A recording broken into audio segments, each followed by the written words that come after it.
कभी सोचा है कि कुछ लोगों के लिए उनका जन्मदिन साल का सबसे बड़ा त्योहार होता है, तो वहीं कुछ के लिए ये बस कैलेंडर पर एक और तारीख होती है। तो चलिए, आज इसी के पीछे की साइकोलॉजी को समझते हैं कि आखिर जन्मदिन को लेकर लोगों की सोच इतनी अलग-अलग क्यों होती है।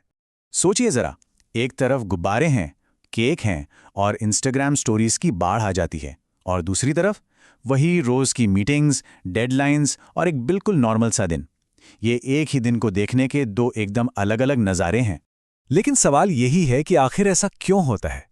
क्या वजह है कि कुछ लोग अपने जन्मदिन को इतना सामान्य मानते हैं? क्या ये कोई उदासी है, या फिर ये मैच्योरिटी है, या फिर उनके दिमाग में कुछ और ही चल रहा होता है? आइए इस गुत्थी को सुलझाते हैं। तो इस पहेली का जो पहला सिरा है ना, वो जुड़ा है हमारे अतीत से, उन तजुर्बों से जो हमारे मन पर एक गहरी छाप छोड़ जाते हैं। अब देखिए, कुछ लोगों के लिए ना जन्मदिन की यादें खुशी वाली नहीं होती, बल्कि दर्द भरी होती हैं। उन्हें कभी ऐसा लगा ही नहीं कि ये दिन कोई खास है। जरा सोचिए एक ऐसे बचपन के बारे में जहां जन्मदिन पर किसी को याद ही ना रहा हो या किसी पार्टी में कोई आया ही ना हो। और होता क्या है, ये एक तरह का साइकिल बन जाता है, एक साइकिल ऑफ डिसअपॉइंटमेंट। बार बार जब उम्मीदें टूटती हैं, तो मन खुद को बचाने के लिए उम्मीद करना ही छोड़ देता है, और धीरे धीरे किसी चीज की परवाह करना ही दुख देने लगता है। साइकोलॉजी की भाषा में इसे लर्न्ड हेल्पलेसनेस कहते हैं। मतलब, जब किसी को बार बार बार बार निराशा मिलती है, तो उसका दिमाग ये मान लेता है कि कुछ भी कर लो, कुछ बदलने वाला नहीं है, और फिर वो कोशिश करना ही बंद कर देता है। और एक दिन वो जन्मदिन भी बस एक आम दिन बनकर रह जाता है। तो ये तो हुई अतीत की बात। अब आते हैं दूसरे सुराग पर, जो हमें आज की दुनिया में हमारी भागदौड़ भरी जिंदगी में ले जाता है। काम का प्रेशर, डेडलाइंस, कॉलेज के असाइनमेंट्स, घर की जिम्मेदारियां, और इन सब के ऊपर लगातार स्ट्रेस। ये सब मिलकर हमारे दिमाग पर इतना बोझ डाल देते हैं कि खास दिनों का एहसास ही खत्म हो जाता है। अब ऐसे लोगों के लिए ना, जन्मदिन को जानबूझकर इग्नोर की जाने वाली चीज नहीं है। वो तो बस उनकी बिजी लाइफ में कहीं खो जाता है।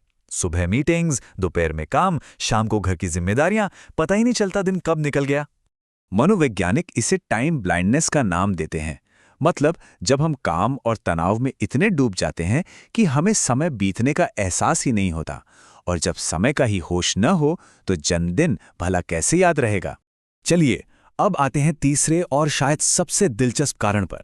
और ये जो वजह है ना, ये किसी उदासी या तनाव के बारे में नहीं है, बल्कि ये एक तरह की इमोशनल मैच्योरिटी, एक अंदरूनी ताकत का साइन है।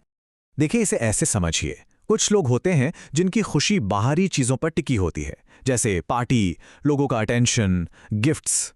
लेकिन कुछ लोग ऐसे भी होते हैं जो अपनी वैल्यू, अपनी कीमत खुद जानते हैं। उन्हें ये महसूस करने के लिए कि वो खास हैं, कैलेंडर पर किसी एक तारीख की मोहर की जरूरत नहीं पड़ती। इसे साइकोलॉजी में सेल्फ डिटर्मिनेशन थियरी से जोड़ा जाता है। ये थियरी बस इतना कहती है कि सच्ची खुशी तब मिलती है जब हम अपने फैसले खुद लेते हैं, कुछ नया सीखते हैं और अपने अंदर से संतुष्ट महसूस करते हैं। ये खुशी किसी पार्टी या दिखावे से नहीं आती। इस पूरी सोच को ना, ये एक लाइन बहुत अच्छे से बताती है। मुझे अपनी कीमत साबित करने के लिए मोमबत्तियों और केक की जरूरत नहीं है। मुझे पता है कि मैं महत्वपूर्ण हूं, इसके लिए किसी रिमाइंडर की जरूरत नहीं। तो चलिए, अब तक हमने जो भी अलग अलग टुकड़े देखे हैं, उन्हें एक साथ जोड़ते हैं और इस पूरी तस्वीर को साफ साफ समझते हैं। तो एक ही व्यवहार, यानी जन्मदिन न मनाना, इसके पीछे तीन बिल्कुल अलग अलग वजह हो सकती हैं। पहली, अतीत का कोई दर्द जिससे बचने की कोशिश हो रही है।